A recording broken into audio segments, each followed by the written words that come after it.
revival through the Quran. Let us listen carefully and gain against insight from the valuable thoughts that will be shared.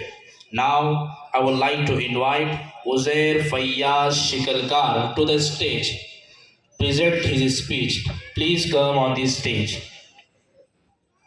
Assalamu alaikum wa rahmatullahi wa barakatuh. Honorable Chief Guest, respected parents, teachers, and all my dear friends. Today we reflect upon an important topic, the fall of Muslims and the path to revival through the Quran. This subject is close to every Muslim's heart.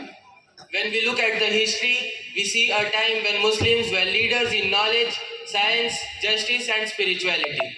The light of Islam spread from Makkah to Spain, from Baghdad to India, and Muslims brought progress wherever they went. But today, when we look at we see disunity, weakness, and struggles. But my dear brothers and sisters, the Quran gives us hope. Our fall is not permanent. It is only a reminder to return towards the book of Allah, which is the best guide for revival. Why do people say that Muslims have fallen? Let us understand. First, weakness of faith means Iman. Many of us had made this world more important than hereafter.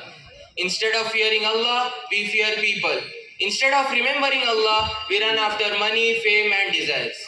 When faith becomes weak, the heart becomes weak. Second, disunity. Allah has commanded us to stay united, but we are divided by sections, nationalities, languages, and politics. We fight over small issues while forgetting the big picture that we are one ummah. This disunity makes us weak in front of the world. Third, neglect of knowledge. In the past, Muslims were leaders in education, from algebra to astronomy, from medicine to architecture. Muslims flourished because they valued both Islamic and general knowledge. But today, we have lost that spirit. We often neglect our deen, and at the same time, we do not progress enough in science and technology. This double loss pushes us backward. Fourth, lack of action. Islam is not just about belief, it is about practice. But today, many of us say that we are Muslims, yet we do not pray, we do not read Quran, we do not follow the Sunnah, and we do not help others. Without action, belief remains incomplete.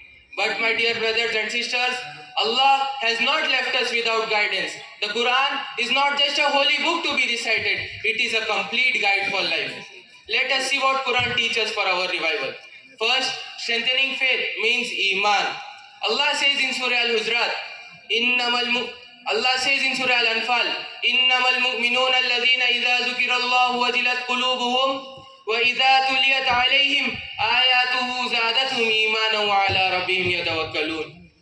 The true believers are those whose hearts tremble when Allah is mentioned and when His verses are recited. It increases them in faith and they put their trust in their Lord. Second, unity and brotherhood. Allah says in Surah Al-Hujurat, إِنَّمَا الْمُؤْمِنُونَ إِخْوَةٌ فَأَصْلِحُوا بَيْنَ أَخَوَيْكُمْ وَاتَّقُوا اللَّهَ لَعَلَّكُمْ تُرْحَمُونَ. The believers are but brothers, so make peace between your brothers and fear Allah, so that you may receive mercy. Third, seeking knowledge. Allah says in Surah Taha, وَقُلْ رَبِّ زِدْنِي عِلْمًا, and say, my Lord, increase me in knowledge.